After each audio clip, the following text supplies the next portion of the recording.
बोलिए अनंत बलवान की जय हो। कि सहज विमल मन लागी समाधि। अच्छा, यहाँ पर एक बात है, वो क्या कि सुमिरत हरि श्राप गति बाधी। अब ये श्राप की गति कौन, इसकी बात सुन लीजिए। सुमिरत हरि श्राप गति बाधी। ये दक्ष महाराज जी थे। दक्ष महाराज जब इनको ब्रह्मा जी ने प्रजापति बनाया तो इनके जितने लड़के हुए नारद जी जाते हैं उपदेश देते हैं, अरे संसार में क्या रखा, भगवान का नाम सत्य है, कहाँ लफड़ा में पड़े। उनको सबको उपदेश दे करके साधु बना दिया। साधु जितने लड़के उनको सबको महात्मा बना दिया नारद जी ने अपने उपदेश के द्वारा। एक दिन की बात, दक्ष महाराज जी के द्वार पर जब फिर नारद जी गए, दक्ष महाराज जी के क्रोध आया। दक्ष महाराज जी ने सोचा, नारद हमारा घर तुमने चौपट कर दिया, हमारे जितने लड़के उनको सबको तुमने महात्मा बना दिया। तो ठीक है नारद, हमारा श्राप है कि 2 घड़ी से ज्यादा कहीं पर तुम रुक नहीं पाओगे। जितनी देर में गाय दुही जाती, जितनी देर में गाय दुही जाती उतनी देर तक नारद जी एक जगह पर रुक पाते थे, इससे ज्यादा रुकते नहीं थे, लेकिन उतनी ही देर में काम फाइनल कर देते थे। हाँ, कोई कोई गांव में ऐसे ऐसे आदमी होते हैं, मोहल्ले में महिलाएं हो या पुरुष, अब इस समय इलेक्शन का टाइम चल रहा, 5 मिनट में पार्टी बंदी कर देंगे। 5 मिनट में कोई कोई महिलाएं हैं तो 5 मिनट अगर तुम्हारे घर में बैठ गई तो सास बहू में खटपट हो जाएगी। हाँ है, कोई कोई झगड़ा लगाई करने में बड़ी उस्ताद होती है। हाँ, अपने मन की बात बताएंगी नहीं, तुमसे सब पूछ लेंगी। तो नारद जी को श्राप था कि 2 घड़ी से ज्यादा कहीं पर रुक नहीं पाओगे। तो आज नारद जी हिमालय की कंदरा में जैसे भगवान का स्मरण किया तो सुमिरति हरि ही श्राप गति बाधी, वो सहज विमल मन लागी समाधि। भगवान के चिंतन में लगे। अब जैसे भगवान के भजन में लगे, उनका नाम स्मरण करने लगे, अरे देवराज इंद्र को भय लगा, देवताओं के राजा इंद्र को भय लगा कि ये ऐसा न हो कहीं हमारा इंद्रासन चला जाओ। भक्तों, अप्सराओं को भेजा, अप्सराओं को कहा जाओ नारद जी की तपस्या में विघ्न डालो। तो रंभा, मेनका, उर्वशी, तिलोत्तमा, ये सब जो देवांगनाएं थीं वो अप्सराएं, वो सुंदर श्रृंगार करके नारद जी के पास आई। अब जानते हो, अपनी माया फैलाई, माया। इंद्र ने कहा था कि कोई ऐसी तरकीब करो कि नारद की तपस्या में विघ्न पड़े। तो नाचने लगी, गाना गाती हैं, बाजा बजाने लगी, लेकिन नारद जी के ऊपर कोई प्रभाव न पड़ा। भक्तों, ये सब अप्सराएं लौट गई। इंद्र भगवान से बोली जाकर के कि हम सब मजबूरी में लौट आए, हमारे बस का रोग नहीं। तो फिर काम देवता को भेजा। काम देवता को जब भेजा, काम ने अपना प्रभाव किया। सुंदर चली सुहावन त्रिविधि बयारी, काम कृसान बढ़ावन हारी। लेकिन देव ऋषि नारद जी ने नेत्र न खोले। अच्छा, एक बात है यहाँ पर की कथा में बड़े मतलब की बात मिलती। बहुत लोग कहते हैं कि कथा तो हमने बहुत बार सुनी। अरे बहुत बार की बात क्या है कि जैसे बहुत बार भोजन किया जाता, बहुत बार भोजन करते हैं हम लोग, रोज करते हैं, रोज कपड़ा पहनते हैं, रोज स्नान करते हैं। तो कुछ चीजें बार बार करने से सार्थक। भगवान का नाम, भगवान की कथा बार बार सुननी चाहिए, बार बार बार बार। भक्तों, चली सुहावन त्रिविधि बयारी, वो तीनों बयारियां चल पड़ी, पूर्वा, पछुआ, और ये सब हवाएं चलने लगी। लेकिन नारद जी ने नारद जी ने नेत्र न खोले। अच्छा, यहां पर एक खास बात है, व्यक्ति के शरीर में सबसे चंचल चीज कौन है? सबसे चंचल चीज नयन, आंखें। इसलिए जब पूजा पाठ लोग करते हैं, भगवान का नाम लेते हैं या शंख घंटा बजाते हैं, तो आपने देखा होगा, आप अयोध्या जी को चले जाओ, आप मथुरा वृंदावन चले जाओ, बड़े बड़े महात्मा न मालूम कितने महीनों से, कितने बरसों से नेत्र बंद किए, खोले नहीं नेत्र। ये नेत्र बड़े चंचल होते हैं, जितना ही ज्यादा देखते जाओगे उतना ही ज्यादा इसमें चंचलता बढ़ती जाएगी। इसलिए विधान है, अपने सामने 3 हाथ से ज्यादा दूर नहीं देखना चाहिए। अगर भगवान की भक्ति करते हो, चर्चा सुनते हो, तो ये नियम पालन करना, अपने सामने से 3 हाथ से ज्यादा दूरी पर दृष्टि न ज्यादा इधर उधर चलाओ, मन बिगड़ता मन। इसलिए नेत्र बंद करके भगवान की भक्ति करने का और भगवान का भजन करने का, उनके नाम की वंदना करने का विधान। नारद जी के ऊपर कोई प्रभाव न पड़ा। तो जब कोई प्रभाव न पड़ा, काम देवता नारद जी के चरणों में गिर पड़े। अब जैसे चरणों में गिरे, बस गजब हो गया। नारद जी का गर्व हुआ, नारद जी का गर्व बढ़ा। उन्होंने विचार किया, हमने काम को जीत लिया, हम काम को जीतने वाले। इनके घमंड आ गया, गर्व आ गया। विचार करने लगे कि हमने काम को जीत लिया है, बस जहां जाते हैं वो हल्ला मचाने लगे, हमने काम को जीत लिया, हम काम जीतने वाले हैं, हम काम जीतने वाले हैं। तो जब ये बात शिव जी से कही तो शिव जी मुस्कुराए और शिव जी ने कहा कि देखो भाई, एक बात है नारद, हमसे जैसे तुमने बताया, इस बात को कभी नारायण जी से मत कहना। नारद जी ने सोचा, अच्छा हमको उल्टी बतलाए रहे, इतना हैवी हमने काम किया, इतना बड़ा हमने काम किया, हम कहें क्यों ना? अरे हम सबसे कहेंगे, पत्ते पत्ते से, डाली डाली से, जो कोई मिलेगा हम सबसे कहेंगे। बस इस बात को बताने के लिए चल पड़े। प्रभु ने विचार किया अपने मन में कि नारद हृदय गर्भ भयो भारी। विचार किया, प्रभु ने विचार किया कि नारद हृदय गर्भ भयो भारी, और बेगी तो मई डारी हूँ उपारी, बेगी तो मई डारी हूँ। जय हो।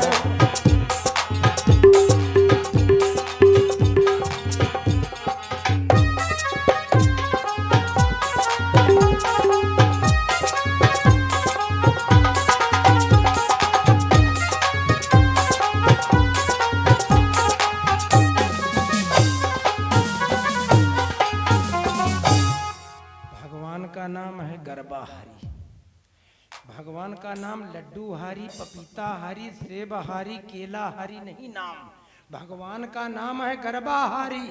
अगर कोई व्यक्ति भगवान को प्रसन्न करना चाहता तो इस बात को गांठ में बांध लो, लड्डू भले न चढ़ाओ, बतासा भले न चढ़ाओ, केला भले न चढ़ाओ, रुपया पैसा भले न चढ़ाओ, भगवान के शरणागत होकर के दंडवत, जैसे डंडा होता, दंडवत प्रणाम करना चाहिए। श्री कृष्ण शरणम मम, श्री कृष्ण शरणम मम। हे भगवान, हम आपके शरणागत हैं, हमको सद्बुद्धि दीजिए, ये कहना चाहिए, ये प्रार्थना करनी चाहिए। कुछ न कर पाओ, पूजा पाठ कुछ भी न कर पाओ, कुछ कर ही न पाओ, जहां पर आपके घर में पूजा स्थल है वहां पर डंडा की तरह लेट जाओ और 2 मिनट 3 मिनट शरीर ढीला करके पड़ा रखो। जैसे माँ की गोद में बच्चा निर्द्वंद होता, उसी प्रकार पड़े रहो डंडा की तरह और केवल इतना कहो, भगवान महाराज, हे प्रभु, हम आपकी शरण में हैं, हम कुछ जानते नहीं हैं, हम कुछ पूजा पाठ नहीं कर पाते हैं, हम ज्ञानी विद्वान नहीं हैं, ज्यादा कुछ जानकार नहीं है, शास्त्र पढ़े नहीं हैं, ज्ञान नहीं है, तो हमको आप अपनी शरण में लो, हमारी आप रक्षा करें, हम आपके हैं, आप हमारे हो, केवल इतना कहो स्वीकृत। हम भगवान के बन नहीं पाते, हम भगवान के बनते नहीं, अगर बन जाए तो फिर सब बन जाए, अगर हम भगवान के बन जाए तो फिर सब बन जाए पक्का, लेकिन बन ही नहीं पाते। बनते किसके हैं? रिश्तेदारों के, वो नाराज न हो जाए तभी ना मन से फोन मिलाए। और बताओ, कुछ रिश्तेदारों को फोन ऐसे ही आवा, वो 2-2 मिनट पर, अच्छा और बताओ, फिर कुछ खैर था, और बताओ, इनका हम और का बताइए और बताओ, जल्दी जल्दी नहीं, कुछ और बताओ, अरे का हम और बताए। तो आदमी सोचता रिश्तेदार ना नाराज हो जाए, पड़ोसी ना नाराज हो जाए, लेकिन ये कोई नहीं सोचता कि भगवान ना नाराज हो जाए, भगवान ना प्रसन्न हो जाए, ये बिरले किसी का विचार होगा। लेकिन एक बात याद रखो, अगर भगवान प्रसन्न तो सब प्रसन्न, और अगर भगवान नहीं प्रसन्न तो जानो कोई नहीं प्रसन्न। ये मजबूत बात है। तो हम बात कर रहे थे, वो गर्भाहारी भगवान का नाम है। व्यक्ति को अपनी खोपड़ी का गर्भ, अभिमान और घमंड, ये भगवान को भोग लगा देना चाहिए।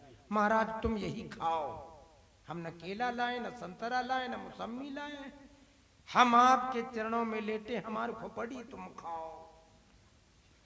अब बहुत लोग सोचेंगे कि क्या भगवान खोपड़ी खा? नहीं, खोपड़ी में जो घमंड है, घमंड ही भगवान का भोजन है। ये भगवान की मूर्तियां, भगवान के विग्रह आप मंदिर में देखते हो, तो जो शरणागत होते हैं, जो भगवान के भक्त होते हैं, वो दंडवत प्रणाम करते हैं। दंडवत प्रणाम करने का विधान प्रभु ने विचार किया, नारद हमारे भक्त हैं और हम अपने भक्त का काम बिगड़ने नहीं देंगे। नारद जी के घमंड है, गर्भ है, तो भगवान ने एक माया रूपी मायावी नगर बसा दिया, और उस नगर में एक शील निधि नाम के राजा।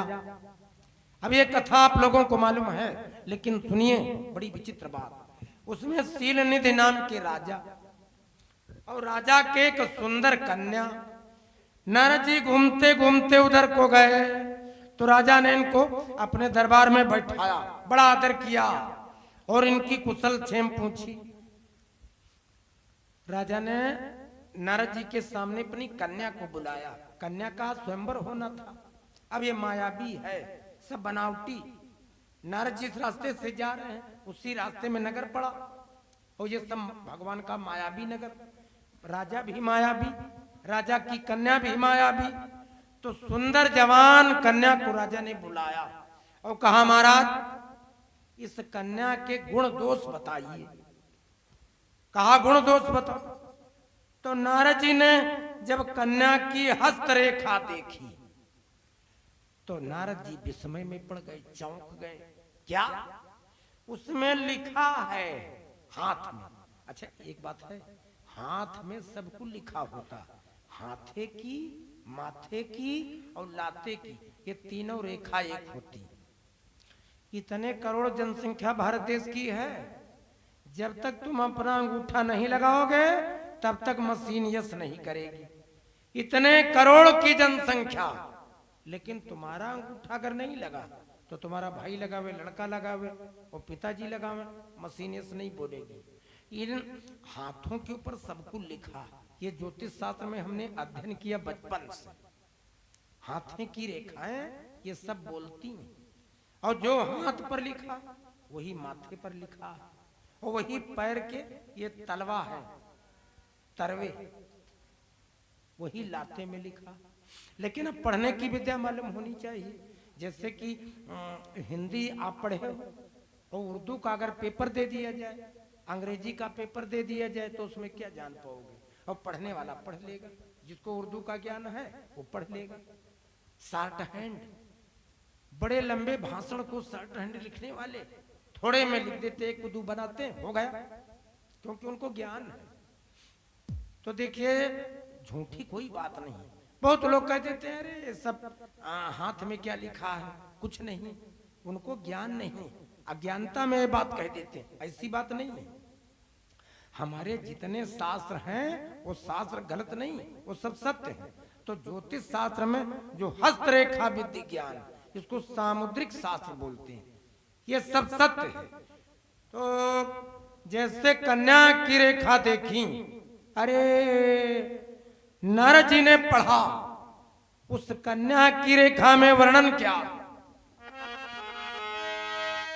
कि जोया बरई अमर तो हो,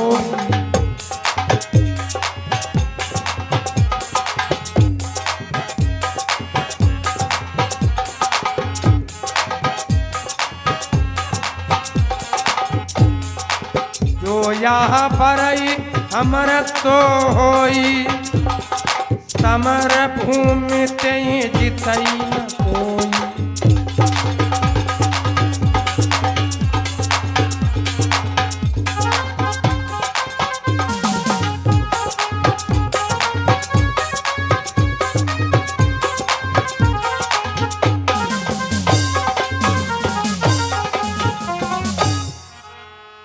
कि जो यह पर अमर सोई, रेखा में लिखा कुछ और, लेकिन हम नारद जी के बुद्धि बस वो समझ में बात और आई।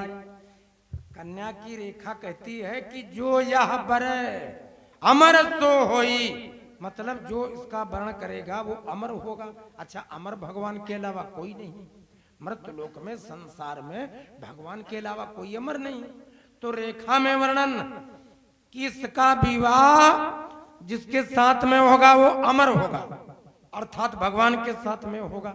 लेकिन हम नारद जी की बुद्धि में बात उल्टी है। नारद जी ने वो देखा तो नारद जी ने मन में विचार किया, अच्छा जो यह बर अमर सो होई, जो इसके साथ विवाह कर लेगा वो अमर हो जाएगा। अच्छा ये बात है। तो अब नारद जी के मन में एक लालच आया। वो लालच क्या आया? विचार किया, अगर इस कन्या के साथ में हमारा विवाह हो जाए तो काम को जीतने वाले तो हैं ही, ये सुंदर हमको नारी मिल जाए। इनके मन में विचार आया। अब देखिए, तो सोचा क्या करें, तरकीब क्या करें। आदमी तरकीबी बहुत होता है, आदमी तरकीबी बहुत होता, जानकार बहुत होता है। कोई कोई लोग तो इतने जानकार हैं कि कुछ पूछो मत। हाँ, बहुत बहुत तजुर्बे वाले हैं। और जानकार जानती हो, ये पीछे जो भक्त लोग दादा लोग बैठे हैं सोचते हैं कि ये पोते क्या करेंगे, लड़के क्या करेंगे, अब बड़ी दिक्कत होगी। ये किसी चीज की टेंशन न लो, क्योंकि जो पैदा होते हैं वो पेटे से समझदार पैदा होते हैं। आज के 20 साल पहले जब हम कहीं रिश्तेदारी में जाते थे और किसी छोटे बच्चे को गोद में ले लेते थे तो हमारे जेब का कलम घसीटता था। लेकिन अब जब कहीं रिश्तेदारी में जाते हैं तो कलम नहीं घसीटता। अगर किसी छोटे बच्चे को गोद लेते हैं तो हमारी सिदरी में कुर्ते में हाथ डालता कि इनका एंड्रॉइड वाला फोन कहाँ है। वो सोचता है कि अब कलम का टाइम नहीं है, अब लैपटॉप का टाइम चल रहा। पेटर्न से समझदार पैदा हो। हाँ, अरे छोटे वाले हैं तो जो 80 साल के लोग काम नहीं कर पाएंगे, वो छोटे छोटे बच्चे मोबाइल में सब कंप्लीट कर देंगे। हाँ, तो ये व्यक्ति जानकार बड़ा होता। अब नारद जी ने अपने मन में विचार किया, हम तरकीब क्या करें। तो हरि सन मांगू सुंदरताई, विचार किया कि भगवान के पास अगर चले और उनसे सुंदर रूप ले आवे तब ये कन्या हमारे गले में जयमाला डाल दे। और नहीं तो हम एजेड हैं, ज्यादा उम्र वाले, और ये कन्या है जवान तरुण, ये हम बूढ़े के गले में माला कहां डालेंगे। भगवान के पास में नारद जी चले। अब देखिए बड़ी विचित्र बात, भगवान के पास में आए तो यहां पर क्या हुआ, बड़ी विचित्र कथा। जब भगवान के पास में नारद जी आए तो एक चौपाई, और रामायण की एक एक चौपाई बड़े गुण भाव वाली। यहां पर क्या वर्णन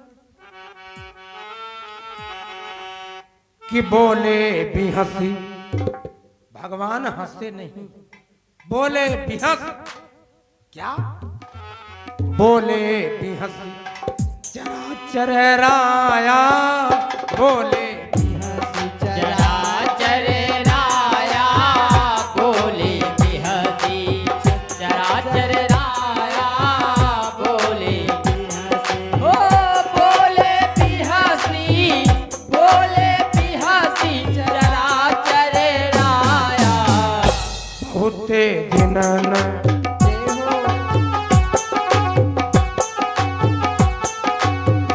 बहुते दिनन मुनि दाया, बहुते दिनन दीन मुनि दाया, बहुते दिनन दीन मुनि दाया, बहुते दिनन।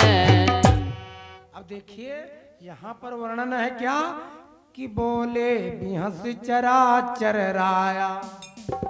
जब कोई हंसने वाली बात कहो तो तुरंत व्यक्ति हंसता है। अच्छा भी हंसना क्या है, हंसना और है और भी हंसना और है। जैसे कहीं पर आपकी बदनामी हो गई हो और या कहीं पर हंसी आपकी हो गई हो और बड़े दिन के बाद में कोई मिले आपसे और कहे भैया नमस्ते नमस्ते, और बताओ का हाल, बाराबंकी ने चली हो, मतलब वो जो चौराहे पर जो मार पड़ी थी वो याद दिला रहे हैं, और बताओ का हाल। हाँ हंसे नहीं भी हंसे, तो भगवान भी हंसे क्यों, इसका एक कारण था। एक बार नारद जी की हंसी हो गई थी भगवान के यहाँ। कैसे, भगवान विष्णु जी क्षीर सागर में शयन कर रहे थे और लक्ष्मी जी चरण दबा रही थी और दोनों लोगों में बातें हो रही थी। बातें क्या हो रही थी, थोड़ा ध्यान में बात लाइए कि बैकुंठ लोक में एक बार लक्ष्मी नारायण हंसते थे, बातें भी विविध विनोदमयी आपस में कहते सुनते थे।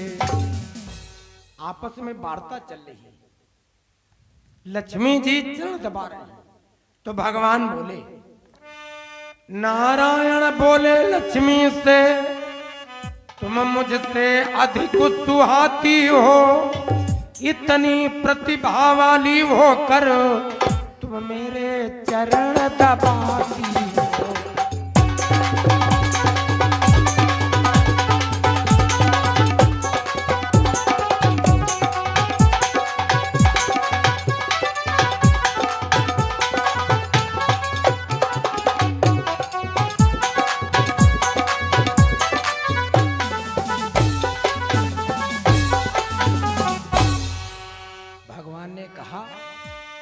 इतनी प्रतिभा वाली होकर तुम मेरे चरण दबाती हो, यह सचमुच कृपा तुम्हारी है, तुम मेरा मान बढ़ाती हो।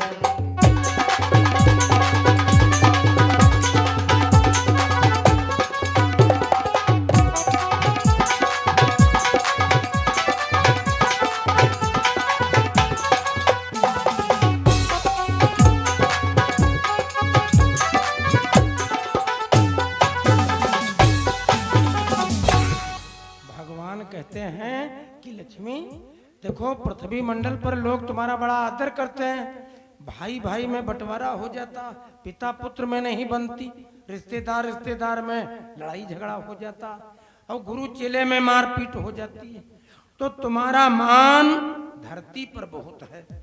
लेकिन हमको हंसी ये आती है कि दुनिया में इतना तुम्हारा नाम है, मान है, और आज तुम हमारे चरणों की सेवा करती हो। तो भगवान कहने लगे कि तुम हमारी सेवा में लगी, तुम हमारा मान बढ़ाती हो, तो लक्ष्मी जी मुस्कुराई। लक्ष्मी जी कहने लगी, महाराज आप हमारा उपहास करते हो।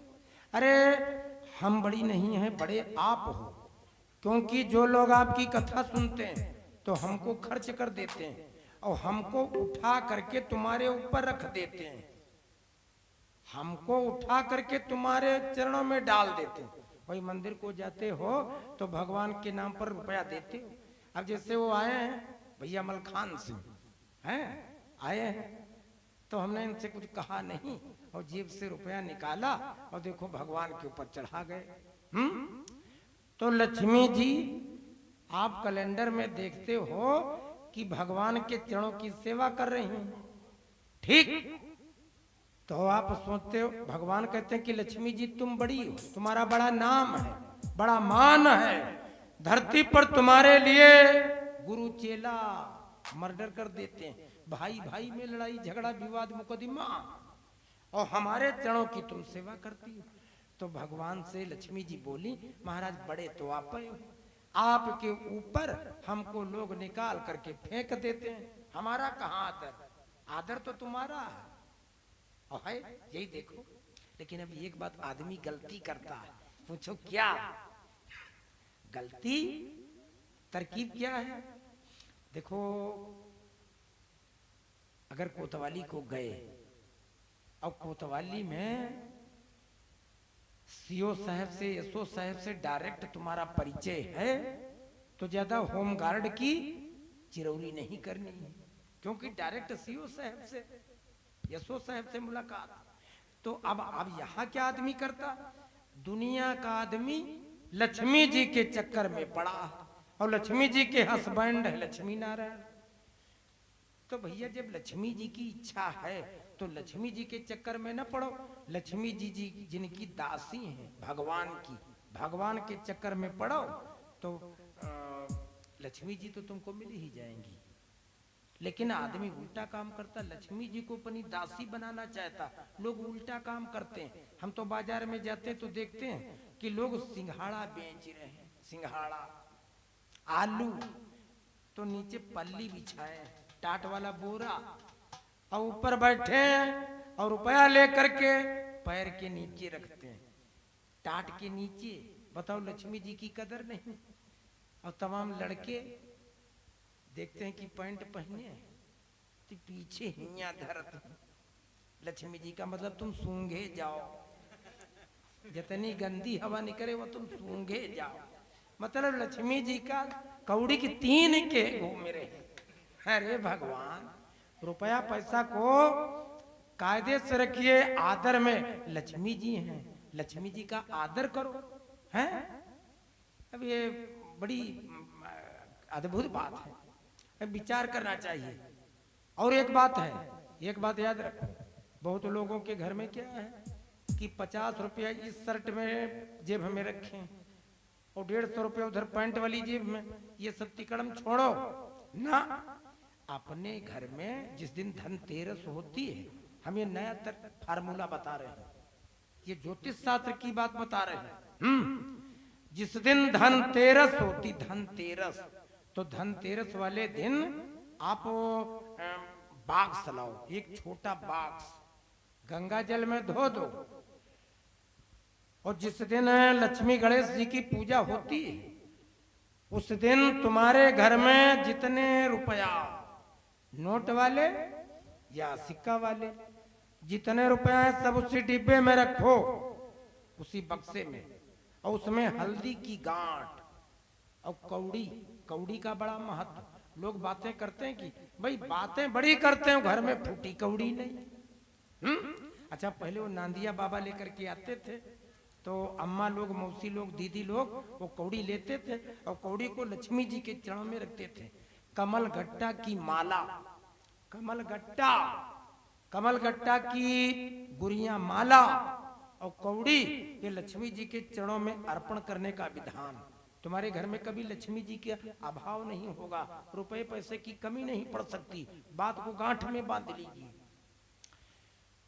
पैसा को इधर उधर न डालो, रास्ते पर न रखो, घर का जो पूरब का उत्तर का हिस्सा, उस हिस्से में उस डिब्बे को रखना चाहिए।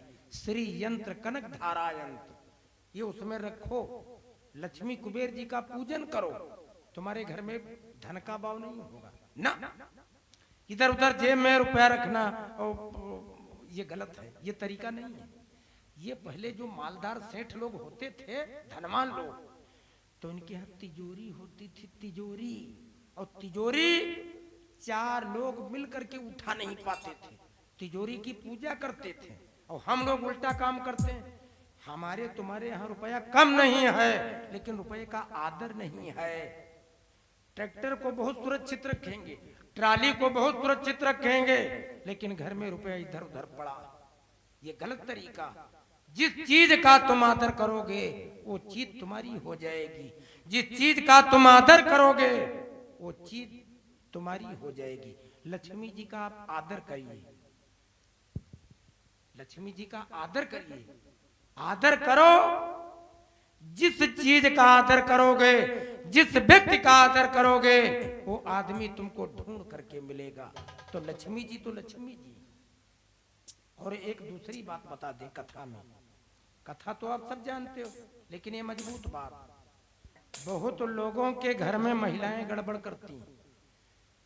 सायंकाल को भोजन करने के बाद जूठे बर्तन चट्टान पर पड़े, रात भर जूठे बर्तन पड़े रहे, सवेरे जागी बर्तन मांजना शुरू कर दिया। बहुत गलत तरीका। जूठे बर्तन रात में जिसके घर में पड़े रहते हैं, उस घर के लोग चाहे जितनी मेहनत करें, चाहे जितना द्रव्य पैदा करें, उस घर में पूरा नहीं पड़ता। और सूर्य नारायण के अस्त होते ही पूजा स्थल में या तो बल्ब जला दो और या तो दीपक जला दो, दीपक जरूर जलाओ सूर्य नारायण के अस्त होते ही। और तुलसी के पेड़ का पूजन करिए, सफेद मदार का पौधा लगाने से, अनार का पेड़ लगाने से लक्ष्मी की वृद्धि होती। तो एक बार जयकारा बोल दीजिए, बोलिए सच्चिदानंद भगवान की जय हो। विष्णु भगवान के लोग को नारद जी गए, तो जैसे नारद जी ने लक्ष्मी जी को देखा और लक्ष्मी जी ने नारद जी को देखा, अपना मुंह बदल लिया, मुंह फेर लिया और थोड़ा घूंघट निकाल लिया, पर्दा कर लिया। नारद जी भगवान के भक्त थे, तो नारद जी बोले, कहने लगे, भगवान ये हमारा आना क्या माता जी को अच्छा न लगा?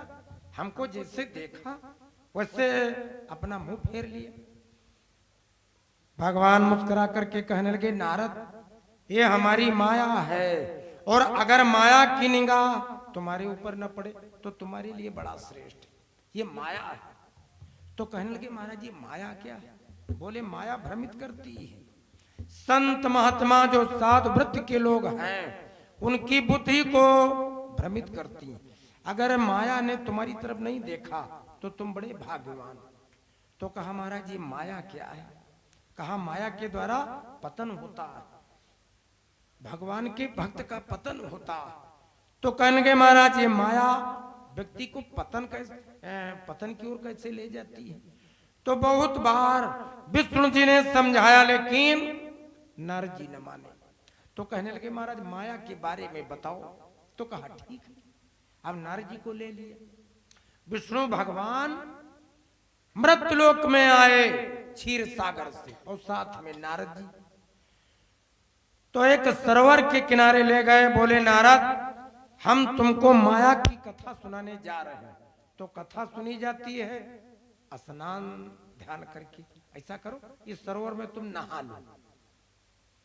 तो नारद जी ने बीड़ा रख दी सरोवर के किनारे, और जैसे जल में प्रवेश किए, बीच कुंड में गए। भगवान बोले, डुबकी लगाओ, डुबकी लगाओ। तब नारद जी इतने इतने जल में, भगवान ने घाट पर से कहा, स्नान कर लो, डुबकी लगाओ। और जैसे नारद जी ने डुबकी लगाई, बस गजब हुआ।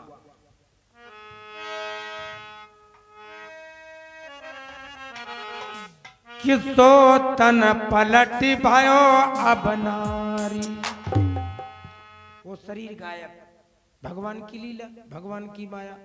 नारद जी नहीं है, वो शरीर गायब। किनारे पनिया में, अब नारे पनिया में वो बन गईले नारद जी, नारे पनिया में बन गईले नारद जी नार पनिया में बन गईले नारद जी नार पनिया ओ नार पनिया में, नार पनिया में, ओ नार पनिया में नारद जी बन गईले नार पनिया में।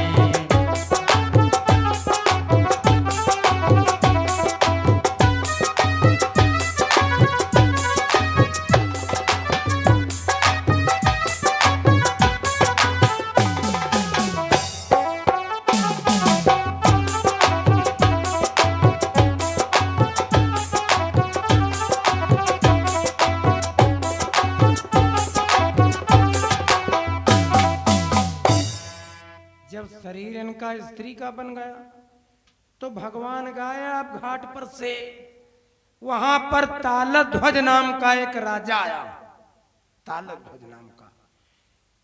तो इनको अपने रथ पर बैठाया और ले गया अपने नगर को। तो अब ये रानी के रूप में, तो 14 पुत्र इनके हुए, 14। अच्छा, एक दूसरे राजा ने राजा के ऊपर चढ़ाई कर दी तो तालध्वज राजा युद्ध में मारा गया और रानी विधवा हो गई। ये कथा देवी भागवत में। भक्तों, तो अपना सुहाग उतारने के लिए रानी सरोवर के किनारे घाट पर आई तो रोती थी, चिल्लाती थी। एक महात्मा जी मिल गए, बोले बेटी क्यों रोती हो? अपना हाल बताया कि हमारे पति देवता का अंत हुआ, राजा मारे गए, हम विधवा हो गई, अपना सुहाग उतारने आई। महात्मा जी कहने लगे बेटी तुम संताप न करो, तुम ऐसा करो इस सरोवर में स्नान करो, इसमें डुबकी लगाओ, हम तुमको कथा सुनाएंगे, तुम्हारा दुख चला जाएगा। तो जैसे रानी ने सरोवर में डुबकी लगाई, अरे राम राम गजब हुआ, रानी का शरीर छूटा, नारद जी खड़े। तो घाट पर जो महात्मा जी थे वो भी गायब। घाट पर भगवान विष्णु जी ने इशारा किया, नारद आओ इधर आओ, निकल आओ। तो नारद सरोवर से निकले, पास में गए। भगवान बोले बीड़ा उठाओ। तो कहने लगे महाराज ये क्या है, हमको आपने स्त्री बनाया और हमारे 14 पुत्र हुए। तो भगवान मुस्कुराए, कहने लगे नारद ये माया का पहला अध्याय है और बाकी अध्याय तो बकाए सब पड़े। तो बताओ आगे की कथा और सुनोगे? नारद जी कहने महाराज बस बस बस बस ये अध्याय पर से खत्म। तो इनकी बदनामी हो चुकी थी माया के चक्कर में। बड़े दिनों के बाद आज जब नारद जी सुंदर रूप लेने के लिए आए तो भगवान भी हंसे कि एक बार स्त्री बने तो 14 पैदा भय। अब देखो आज फिर ही आया। तब भगवान को मुस्कुराहट में बोलना पड़ा। कहने लगे कि बोले भी हंसी चरा चरा बहुते दिनन कीन मुनिदाया।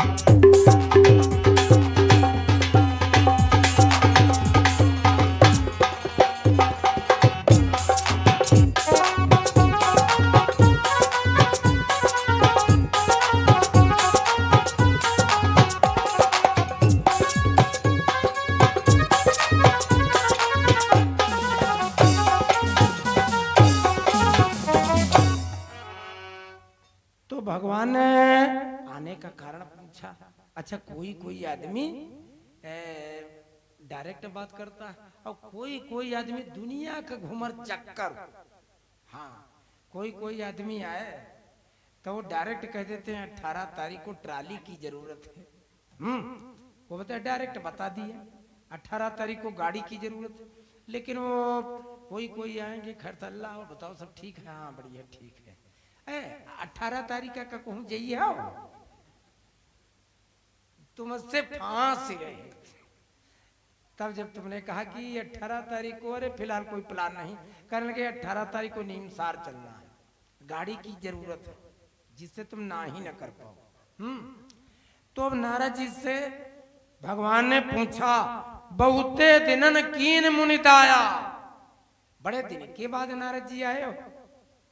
तो नारद जी ने एक बात कही, अब रूप लेने गए, सुंदर रूप, तो जाते जाते इनको कहना था कि महाराज जी हम एक चीज मांगने आए, सुंदर रूप दे दो, लेकिन वो डायरेक्ट नहीं कहा ना। नारद जी से विष्णु भगवान ने जब पूछा तो नारद जी ने कहा कि जेहि विधि हो ही नाथ हित मोरा, कहा जेहि विधि हो नाथ हित मोरा, ओ करहु सुबेगी दास मई तोरा। अच्छा, तो इसमें जिम्मेदारी किसकी है? भगवान की। भाई मेडिकल पर गए, मेडिकल पर वो आपने कह दिया कि कोम्बी फ्लेम निकाल दो, ब्रोफेन टेबलेट दे दो, डिपेंडाल दे दो, सल्फागोनाडिन दे दो, बिटनी साल दे दो, टेरामाइसिन दे दो, डॉक्टर का काम खत्म। आपने जो कुछ मांगा डॉक्टर ने दे दिया। अब तुम चाहे एक एक करके खाओ, चाहे इकट्ठा ही खाए मरी जाओ, हमसे कहा मतलब? भाई डॉक्टर से कहा किया ये दे दो, दे दिया। अच्छा, अब डॉक्टर साहब के पास गए और केवल ये कह दिया कि डॉक्टर साहब हमारी तबीयत नहीं ठीक है। अब जिम्मेदारी किसकी है? डॉक्टर की। तो अब नारद जी ने जिम्मेदारी भगवान को सौंप दी, और ये अच्छा भी है, अपनी जिम्मेदारी भगवान को सौंपने में कल्याण। नारद जी ने कहा, जेहि विधि होय नाथ हित मोरा, करो सुबेगी दास मैं तोरा। भगवान चक्कर में पड़े, सोचने लगे अब तो हम फंस गए। पहली बात तो ये सुंदर रूप लेने आए, और सुंदर रूप अगर इनको दे दिया तो चक्कर में पड़ जाएंगे, बिगड़ जाएगा सारा राग चौपट। ये हमारे भक्त हैं, इनकी भक्ति भंग हो जाएगी। तो जिम्मेदारी हमको दे रहे हैं। जेहि विधि होय नाथ हित मोरा, करो सुबेगी दास मैं तोरा। अपने गणों को बुलाया भगवान ने, और उनको आदेश दे दिया, इनको बंदर का मुंह दे दिया। सोचा इसी में इनका हित, बंदर का रूप दे दिया। अब ये बंदर का मुंह, वहां से आए, राजा की स्वयंवर भूमि में जब गए तो वहां रंगशाला में जो कन्या है वो हाथ में जयमाल लिए, अब वो परिक्रमा लगा रही, और एक से एक बड़े बड़े सुंदर रूपवान बलवान पराक्रमी राजा। अब नारद जी उठ उठ करके आगे जाते हैं कि हमारे गले में माला क्यों नहीं डालती, हम तो भगवान से रूप लेकर के आए, हमारे गले में क्यों नहीं डालती। और इनकी तरह उसने देखा नहीं, भगवान अपनी माया में गए और भगवान के ही गले में भगवान की माया ने माला डाली। अरे सब राजा उठ करके चल दिए। अब नारद जी को बड़ी ग्लानि हुई, बड़ा दुख हुआ कि बताओ इतनी कोशिश की, बदनामी भी हुई, और भगवान से सुंदर रूप लेकर के आए और कन्या ने हमारे गले में माला नहीं डाली, इनको बड़ा दुख हुआ। अच्छा, व्यक्ति के मन का जब नहीं होता तो बहुत चिंता लगती है, और खास करके अगर विवाह न हो तब। कुछ लोग सोचते हैं कि विवाह बहुत अच्छी चीज है, और जिनके होइगे उनसे पूछो, जब तक नहीं भाई ये आगे वाले देखो लड़का कत्ते अच्छे लागत, ठीक बड़े सुंदर मुंदर लागे। और जहाँ भौरी पड़ गई और 2-3 लड़के बच्चे हुए तो अब दुनिया की चिंता, दुनिया की टेंशन, बड़ा जंजाल, बड़ी जिम्मेदारी। तो नारद जी के गले में जब माला नहीं पड़ी तो हम नारद जी को बड़ा कष्ट, चल दिए, और जब बड़ी दूर निकल गए, बड़ी दूर, तो देखा, अरे देखा आगे आगे भगवान चले जाए और पीछे से उनकी माया वो लक्ष्मी जी। बस नारद जी को दुख हुआ, सोचा कपट हो गया। तब तक जल में अपना प्रतिबिंब देखा, मुंह देखा बंदर का। अब तो नारद जी के क्रोध आया। जब व्यक्ति के मन का काम नहीं होता है तो बहुत नाराज होता, बहुत नाराज। और जबकि उसमें उसका हित है। हाँ, लोगों का काम जब नहीं होता है तो भगवान को भी नहीं छोड़ते हैं, गाली देने लगते हैं। या देखो महिलाएं बैठी हैं, इनके गेहूं सूख रहे हो, सरसों सूख रही हो, और अचानक में पानी गिरे जाते तो कहती मारी मारा जात। हमने पूछा को, उनके गेहूं सूख रहे थे और अचानक में थोड़ा सा गड़गड़ हुआ, तो जब तक इंतजाम करें तब तक बरसने लगा, तो बटोरने लगी, कहा मारी मारा जात। तो हम कहें को कहा वह दयू। हम कहे भगवान हद है, भगवान बेचारे गाड़ी खाते आदमी के काम नहीं चलता। नारद जी के क्रोध आया, भगवान के पास में गए और बड़ी कुटिल दृष्टि में बोले, कहा हे हरि, परम स्वतंत्र न सिर पर कोई, भावई मन करो अब सोई। हमको मालूम हो गया तुम बड़े कुटिल हो, बड़े कुटिल हो, बहुत तुम ठग हो। तुम जितने ही काले हो उतना ही तुम्हारा हृदय काला। भले घर में तुमने बयान दिया हमारा श्राप है। क्या बोले? कपिया कृति तुम कीनो हमारी, कपिया कृति तुम कीन हमारे, कपिया कृति तुम कीन हमारे, कपिया कृति तुम कीन हमारी, कपिया कृति तुम कीन हमारी। करिया की सहाय तुम्हारी, करिया की सहाय तुम्हारे, करे हैं कीस सहाय तुम्हारे, करे हैं कीस सहाय तुम्हारे। कपिया कृत तुम कीनो हमारी, तो करिया की सहाय तुम्हारी। सुनो, हमको स्त्री के सुख से जो तुमने वंचित रखा तो हमारा श्राप है। नार बिरा तुम हो दुखारी, स्त्री के दुख में तुमको दुखी होना पड़ेगा, हमारा श्राप। ये भगवान को श्राप दे दिया। लेकिन जब हरि माया दूर निवारी, जब भगवान ने अपनी माया का हरण किया, तब देखा रे वहां तो कोई नहीं, केवल भगवान। अब तो नारद जी को बड़ा कष्ट हुआ, आत्मिक क्लेश हुआ। हाथ जोड़ करके बोले, कहने लगे कि भगवान हमसे बड़ा अपराध हो गया। तो भगवान कितने दयालु हैं। भगवान का नाम करुणा निधान, भगवान का नाम ही करुणा निधान।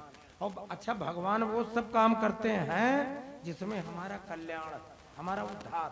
भगवान वो काम नहीं करते जो हमको अच्छा लगता, भगवान वो काम करते हैं जो हमारे लिए अच्छा होता है।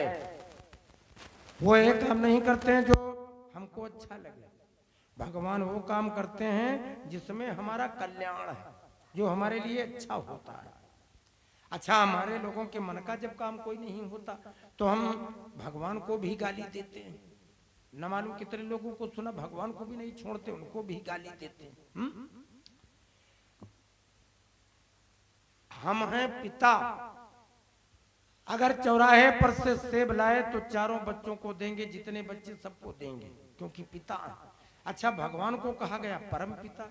तो जब एक साधारण पिता अपने 2 बच्चों के लिए इतना सब कुछ सोचता विचारता, तो जो परम पिता परमात्मा, वो भला हमारे लिए अन्याय क्यों करेगा? भगवान जो कुछ करते हैं वो अच्छा करते हैं। लेकिन हम लोग कहते हैं अरे भगवान ये तुमने क्या किया, हाय भगवान तुमने क्या किया, अरे भगवान तुमने क्या किया ना। अब तक जो कुछ हुआ वो सब अच्छा हुआ, और जो हो रहा है ये सब अच्छा हो रहा, और जो आगे होगा वो सब ठीक होगा, अच्छा होगा। इसलिए भक्त लोग कहा करते हैं, गाया करते हैं, भक्त लोग कहते हैं कि सीताराम सीताराम ओ सीताराम कहिए, जाहि विधि राखेरा ताहि विधि रही। जाहि विधि राखेरा ताहि विधि रहिए, विधि राखेरा ताहि विधि रहिए। सीताराम सीताराम सीताराम सीताराम सीताराम कहिए, ताहि विधि राखेरा ताहि विधि रहियो। ताहि विधि राखेरा ताहि विधि रहियो। ताहि विधि राखेरा ताहि विधि रहियो। हो जिंदगी की डोर सौंप हाथ दीनानाथ के, जिंदगी की डोर सौंप हाथ दीनानाथ के। महलों में रखे चाहे झोपड़ी में वास दे, महलों में रखो चाहे झोपड़ी के वास दे। ओ सुख दुख हानि लाभ, सुख दुख हानि लाभ, ये सब सहिए। ताहि विधि राखे राम ताहि विधि रहिए। जय विधि राखे राम जय विधि रहिए। ताहि विधि राखे राम ताहि विधि रहिए। ताहि विधि राखे राम ताहि विधि रहिए। सच्चिदानंद भगवान की जय हो। भगवान से नारद जी कहते हैं, महाराज हमारी आत्मा में बड़ा आंतरिक कलेश है, महाराज जी कोई मार्ग बताओ। तो भगवान विष्णु जी ने कहा, लक्ष्मी नारायण प्रभु बोले कि जपहु जाय शंकर सतनाम। कहा तुम भगवान शिव जी का आराधन करो, जपहु जाय शंकर सतनामा, हुए तुरंत हृदय विश्रामा। भगवान शिव जी का जो पंचाक्षरी मंत्र है ओम नमः शिवाय, ये आत्मा को पवित्र पावन करने वाला मंत्र ओम नमः शिवाय। इसका उच्चारण करने से, इसका सुमरण करने से, ये मंत्र जाप करने से व्यक्ति के क्लेशों का शमन होता है और आत्मा संतुष्ट होती है। ओम नमः शिवाय। तो एक बार जयकारा लगा दे में प्रेमी जन। अब हम भगवान की लीला को अपनी वाणी के साथ साथ में विश्राम देंगे। तो भैया जी की तरफ से निवेदन है, वो एक गीत हमारे परम भक्त अवधेश कुमार जी सुना रहे हैं और फिर आरती होगी। और कल दोपहर काल की पाली में 2 बजे के समय से आप भक्त लोग पंडाल में समय दान देंगे। तो एक कीर्तन सुना दीजिए।